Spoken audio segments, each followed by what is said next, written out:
Steve Asmussen's Equicizer here. Rachel, once again, she's the unsung star of the show. And Joe Talamo will be showing us, giving us a little more jockey school here. I know you want to talk about Rodriguez in the Wood Memorial, and tell me why that horse stood out to you and what you wanted to show us with that.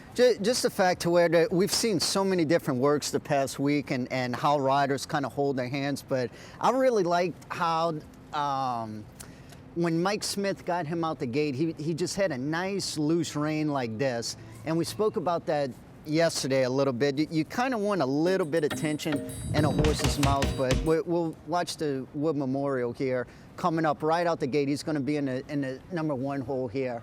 So Mike Smith breaks really aggressively, sends him to the lead, and then once he establishes that position, you'll see him, he kind of sits up pretty good.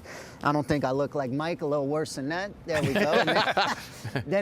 But you'll see, I don't know if we're probably not going to zoom in, but I just love the way he has his hands back on his withers, and he has his loose rein and his ears are straight up. So what that's telling me, he has an absolute ton of horse underneath him. And this is key because we spoke about Bob Baffert's horses.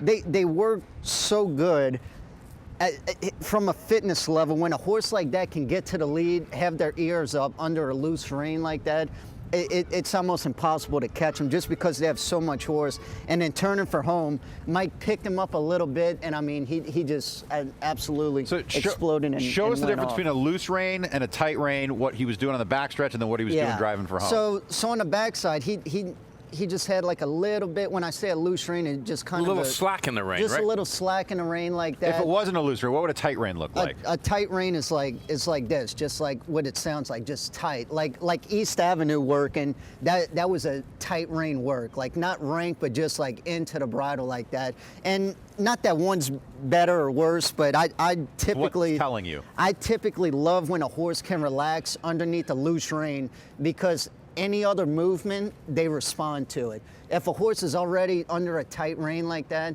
and you ask them, sometimes it takes them a little while, but under a loose rein, if they're relaxed, once you pick them up and you're ready to go, I feel like they respond a lot better. Yeah, you know, it's like a runner. You know, you watch these marathon runners, they're in that cadence, and it looks like they're very easy, and then when the last mile comes, they can kick it in. Run on the guy that's trying, yes, and there's nothing left in the tank.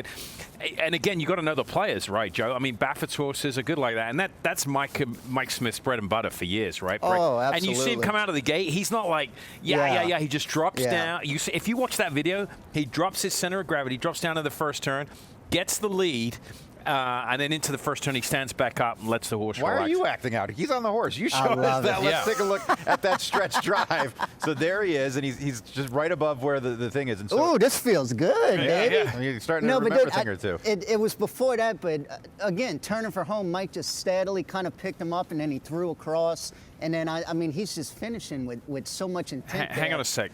Just because... I'm going to give you a 3, and I'm going to give Mike Smith a 5-star. No, let me try again. Let's see again. Yeah. Why is it? Oh, there is Simon Gray giving it a 3. I thought it was going to be a 2. Why is Mike Smith so good at that? Why is he so good on the front? He's a Hall of Famer. He's one of the best we've ever seen straddle a horse, if we're being honest. Why is he so good at that, and what does he have that perhaps other riders don't? Well, I think the fact he's been riding 69 years really helps. A little bit of experience, right? I love you, Mike. No, I mean, he's been, not only has he been riding for such a long time, he's been riding at a high level for almost his whole career. And again, he's ridden so many great horses that he can compare horses he rides today to. I think just helps him tremendously. And I mean, as far as an athlete, I was fortunate to work out with him this summer at Del Mar. He would go into Stairmaster 30 minutes prior to his workout, and just to warm up. Yeah, and it's like, no, thank you.